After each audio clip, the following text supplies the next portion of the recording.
কথার সঙ্গে কাজের মিল না থাকায় এর আগেও বেশ কয়েকবার গাজায় যুদ্ধবিরতি বাস্তবায়ন করা যায়নি।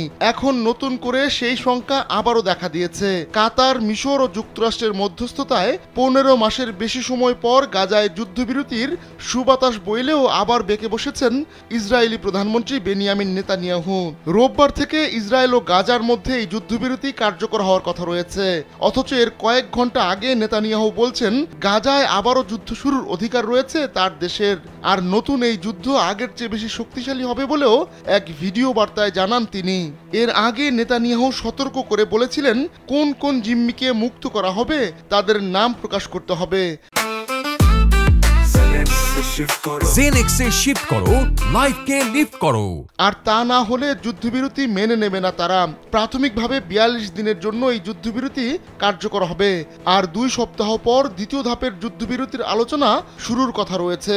তবে যুদ্ধবিরতি নিয়ে চলমান আলোচনার মধ্যেও হামলা অব্যাহত রেখেছিল ইসরায়েল। এতে শতাধিক ফিলিস্তিনি নিহত হয়েছে। সর্বশেষ শনিবার গাজায় বিমান হামলা চালায় ইসরায়েল। এতে কমপক্ষে 23 জনের মরদেহ হাসপাতালগুলোতে নিয়ে আসা হয়েছে বলে জানায় গাজার স্বাস্থ্য মন্ত্রণালয়।